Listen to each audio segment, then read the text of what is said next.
This story was first published on creepypasta.org by user StrayDog 1980. Title: The Last Train Home. Do you ever watch other people in the subway? It's so strange to have to ignore someone who's right up there in your face.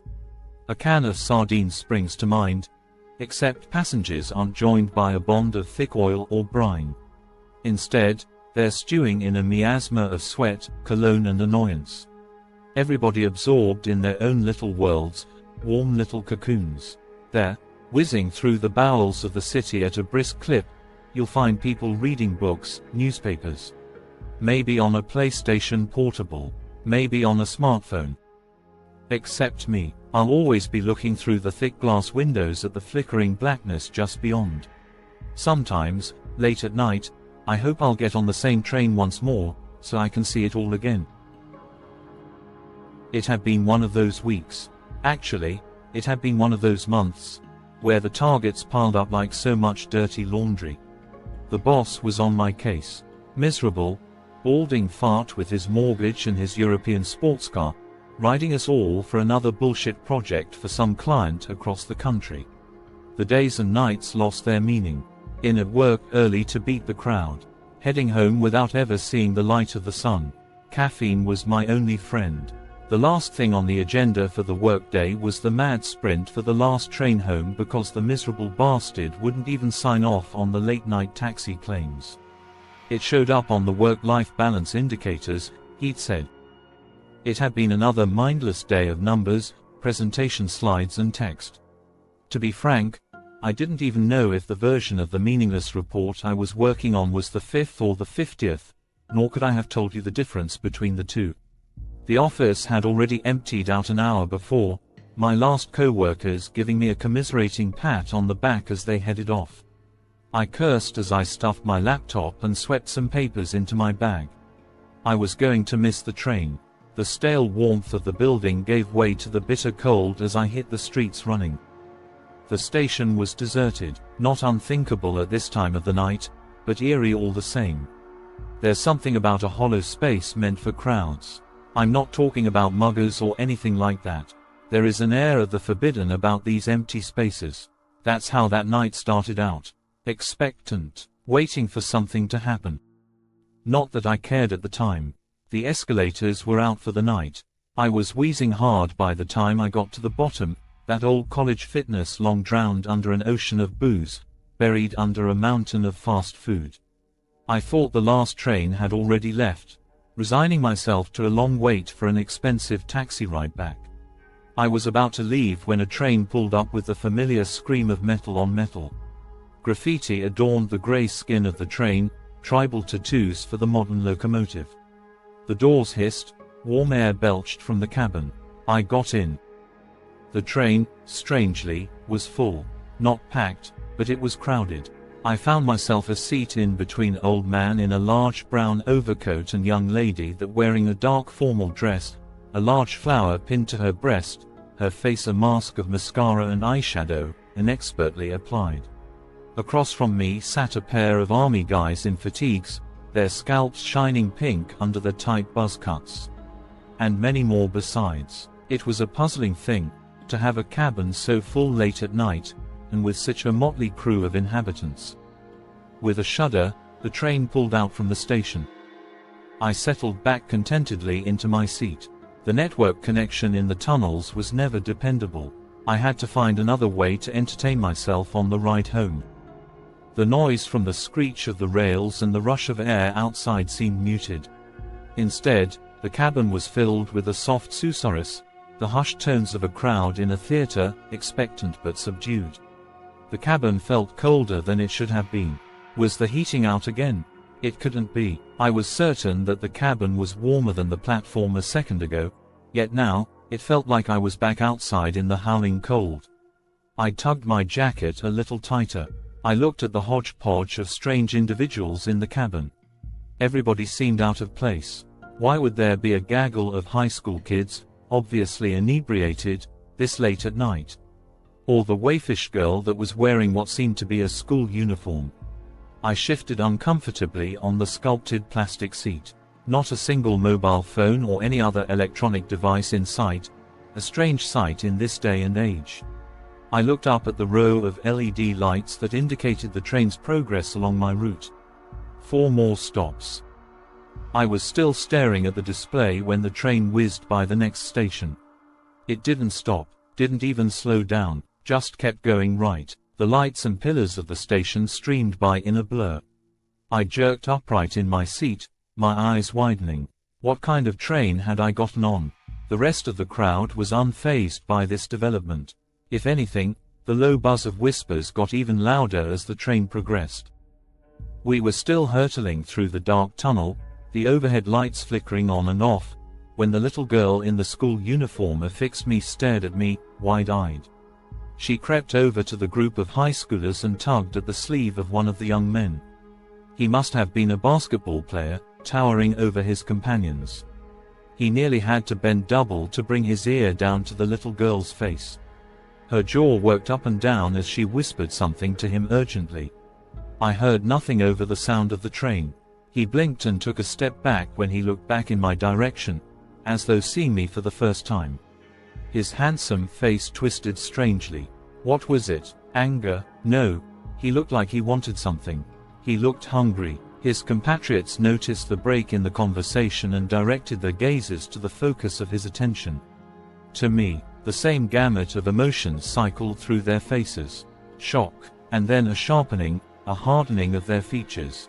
They were hungry too. The giant took a step forward, perhaps meaning some harm for some slight on his person that I must have committed. One of the high school girls held him back. The feeling spread through the cabin, like a spark arcing from person to person. The 2 uniformed men, looking up and tightening their jaws. The old man next to me, perking up and scooting down another seat so that he could look at me without straining his neck. Outside, a blur of lights told me that another station had shot by. 3 more stops. I shrank back in my seat, the tendons straining at the surface of my hands as I clutched at my bag protectively, as though that stupid gesture, grabbing onto my work, the focus of my life, would ground me and take me from this nightmare. It didn't. I felt the weight of their eyes on me, like insects crawling over my skin. Something was wrong, so clearly wrong. This strange crowd, so different, yet each of them was wearing that naked need on their faces. Don't mind them, they're just jealous of you. The young lady by my side. Her voice was soft, mellifluous. Don't stare back and don't talk to them. I turned to look at my erstwhile companion. What are they jealous of? I just wanted to catch the last train home. It's the last train home for all of us, too. She smiled. She was very pale, very beautiful, but not all of them want to be here. And looking at you, going home tonight, makes them so very unhappy. Where'd they all come from? Was there a convention, a meeting? I cast my eyes around the cabin again, but was stopped halfway by her strong fingers on my chin. Her fingers were icy cold. She turned my head around to face her. Everywhere, all around, most of them didn't want to be here.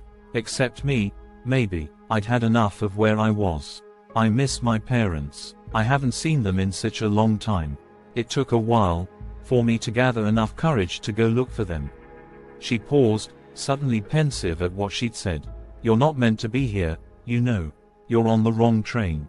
This isn't your ride. Outside the window, another station went by. My eyes flicked back to the board with all the little lights. 2 stops to home. The whispering in the cabin had started up again, louder than before, but still muffled by the sounds of the rails and the rushing air outside.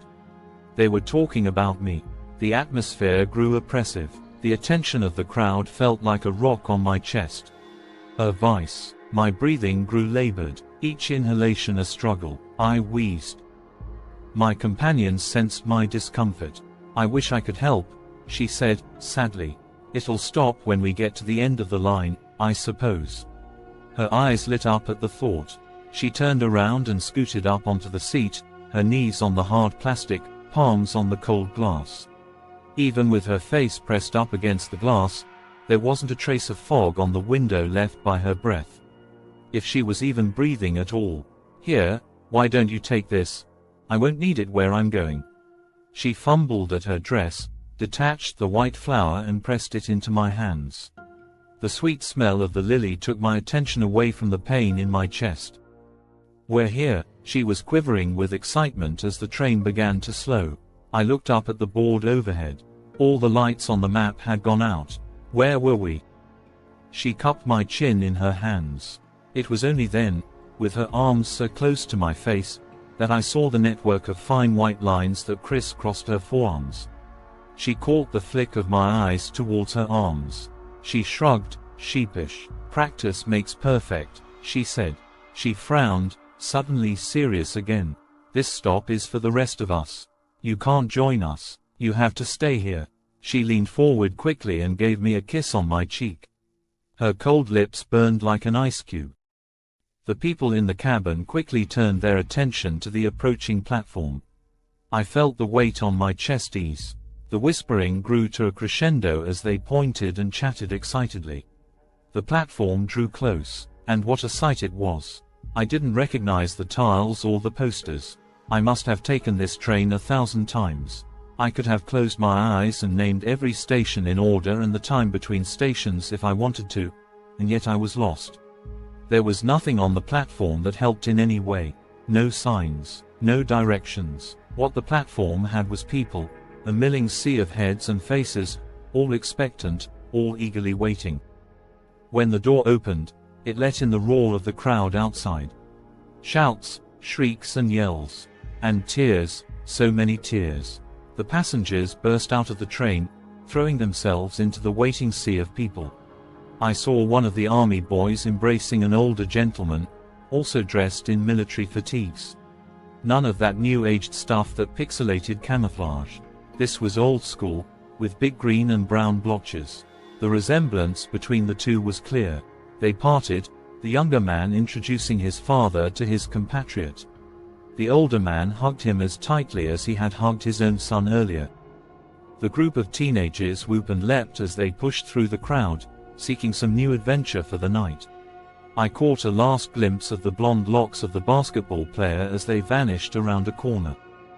The old man that was sitting by me had found an elegant-looking lady in her 30s. Her light sundress looked out of place for the biting cold of winter. Or had I mistaken the man for someone else? I looked again and it wasn't the old man anymore, but a young couple laughing in the prime of their lives. No, it was the same coat, and his features, lined with a jealous greed scant moments ago, were now lit with a fierce joy. Just as the train doors hissed shut, I saw the girl that sat next to me on the train. She was in tears with her arms around a well-dressed couple. She waved at me as the train pulled out of the station. I waved back. My legs shook as I got off the train at my stop. The platform was reassuringly deserted. I watched as the train screeched into the distant darkness of the tunnel. I gingerly touched the numb spot on my cheek where the girl had kissed me. My fingers came away wet. I didn't even remember the tears falling. My nose was suddenly assaulted by a rich, thick greenhouse scent. Decaying plant matter. I fished out the lily from my coat pocket, where the strange girl had left it. The pristine white petals were dry to the point of crumbling and speckled black with rot. I let it fall from my fingers and watched it bounce on the station floor. It sat there, like an unmelting snowflake on the pocked grey concrete. I stared at it for a long time before I began the long trek home.